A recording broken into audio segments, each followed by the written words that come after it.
Hello aspirant, तो कैसे हैं आप सब। आज के इस वीडियो में हम बात करने वाले हैं स्फीयर एक्स टेलीस्कोप के बारे में, जो नासा ने 28 फरवरी 2025 को लॉन्च किया है। इस मिशन के क्या एम ऑब्जेक्टिव हैं, इस मिशन में बायोमोलिक्यूल्स के बारे में बात की गई है, कॉस्मिक इन्फ्लेशन के बारे में बात की गई है, तो उनके बारे में जानेंगे जो आपके प्रीलिम्स के लिए इंपॉर्टेंट हो जाता है। यूपीएससी ने जेम्स वेब टेलीस्कोप के बारे में भी क्वेश्चन पूछा है पहले से ही, तो स्फीयर एक्स टेलीस्कोप के बारे में भी क्वेश्चन आ सकता है, तो जुड़े रहिए लास्ट तक। इसमें आपको क्वेश्चन भी बताऊंगा जो डायरेक्टली आपके प्रीलिम्स एग्जामिनेशन में आ सकता है। नासा ने इसको लॉन्च किया गया है, मेगाफोन शिप टेलीस्कोप है जिसको लॉन्च किया गया है फ्रॉम द कैलिफोर्निया से इसको लॉन्च किया गया है। ये एक 2 साल का मिशन है जो नासा ने लॉन्च किया है। इस मिशन के 3 ऑब्जेक्टिव है। पहला ऑब्जेक्टिव है फॉर्मेशन ऑफ द यूनिवर्स, कैसे हुआ उसको जानना है। सेकंड ऑब्जेक्टिव है इसका growth of Galaxy of the cosmic history में, कैसे गैलेक्सी की ग्रोथ हुई है in the cosmic history. Third इसका ऑब्जेक्टिव है location of the water and life forming molecule in the milky way Galaxy. ये तीनों ऑब्जेक्टिव्स हैं, ये डायरेक्टली आपके प्रीलिम्स एग्जामिनेशन में पूछे जा सकते हैं। What is the objective of this telescope के मेजरली क्या क्या ऑब्जेक्टिव हैं। नेक्स्ट पे आते हैं। इसके फर्स्ट सबसे पहली बात करते हैं तो ये एक most colourful map of Cosmos बनाएगा जो आज तक किसी भी तरीके की टेलीस्कोप ने नहीं बनाया है। स्फीयर एक्स डिटेक्ट करेगा 2 तरीके की light, cosmic lights, optical and infrared light. Number 1 cosmic light को डिटेक्ट करेगा, infrared light and optical light. Infrared and optical light को डिटेक्ट करेगा, ये एक टेलीस्कोप है जो करेगा स्फीयर एक्स। ह्यूमन नहीं देख सकता है, ह्यूमन आई ऑप्टिकल लाइट्स को देख सकता है लेकिन इंफ्रारेड लाइट को नहीं देख सकती ह्यूमन आई। तो नासा ने स्पेसिफिकली फोकस किया है कि क्या बनाया जाए, कैमरे को किस तरीके से मॉडिफाई किया जाए कि human can also see these colours. तो NASA is working on it, specialize the camera and the telescope to study the infrared with heat signature. किस तरीके से इंफ्रारेड रेज को पढ़ा जा सकता है, एक मैप बनाया जा सकता है that can be the visible to the human eye. तो they are working on it. तो यहाँ पे एक बड़ा इंपॉर्टेंट सा इन्फॉर्मेशन दिया गया है। जो जेम्स वेब टेलीस्कोप है उसकी भी स्पेशलिटी इंफ्रारेड पे था, और जिसने इस टेलीस्कोप ने भी ऐसे मिशन में ओपन किया, ऐसी चीज़ों को बताया जो आज तक किसी को नहीं पता था यूनिवर्स के बारे में। And this is an important information for prelims कि हबल स्पेस जो टेलीस्कोप है वो ऑप्टिकल टेलीस्कोप है, ना कि इंफ्रारेड टेलीस्कोप है। तो ये आपके लिए इंपॉर्टेंट हो जाता है। Hubble space telescope optical telescope है, इंफ्रारेड टेलीस्कोप नहीं है। Human can see the optical light not the infrared light, but the scientist are modifying the camera की एक जो ग्राफ बनाया जाता है इंफ्रारेड लाइट से वो भी ह्यूमन को विजिबल हो सके। प्रीलिम्स के लिए एक अच्छी खासी इन्फॉर्मेशन है यहाँ पे, तो आप इसको याद रखेंगे। जो जेम्स वेब टेलीस्कोप है उसको greater observing high localize regions के लिए बनाया गया, तो पार्टिकुलर रीजन्स के लिए बनाया गया था, जबकि स्फीयर एक्स टेलीस्कोप को बनाया गया है image the entire sky as seen from the earth. Nicky Fox जो एसोसिएट डायरेक्टर्स हैं नासा के, उन्होंने बताया कि हम वर्क कर रहे हैं 102 इंफ्रारेड कलर्स के मैपिंग पे जो आज तक नहीं बनाए गए हैं। तो इतने कलर्स में जब स्काई का मैप आएगा, जिस तरीके से ये अर्थ से दिखता है उसी तरीके का मैप बनाया जाएगा। एंड एवरी 6 मंथ इसको अपडेट किया जाएगा फॉर द ह्यूमैनिटी।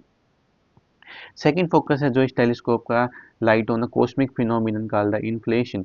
इन्फ्लेशन आपने इकोनॉमिक्स में तो पढ़ा होगा, लेकिन कॉस्मिक इन्फ्लेशन क्या होता है ये आपके लिए इंपॉर्टेंट हो जाता है। कॉस्मिक इन्फ्लेशन डायरेक्टली क्वेश्चन आ सकता है कॉस्मिक इन्फ्लेशन पे आपके प्रीलिम्स के एग्जामिनेशन में।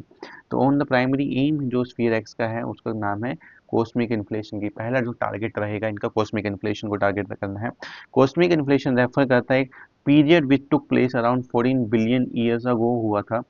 During this period, universe expanded faster than the speed of light.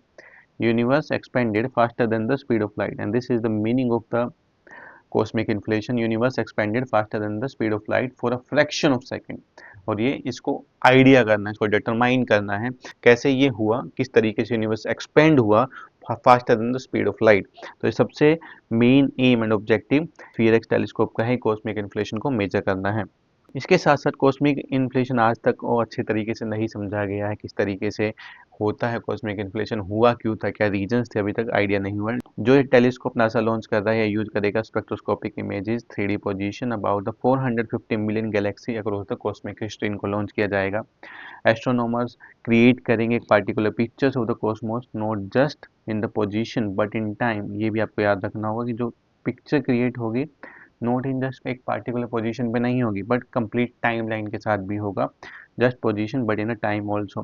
तो स्फीयर एक्स का मेन फंक्शन हो गया जो कॉस्मिक इन्फ्लेशन है उसको डिटरमाइन करना, किस तरीके से यूनिवर्स ज़्यादा एक्सपेंड हुआ than the speed of light for a second. तो उसको डिटरमाइन करना स्फीयर एक्स टेलीस्कोप का मेजर फंक्शन रहेगा। एक्सप्लोर करेगा Milky Way of galaxy to identify the water and the life forming molecules.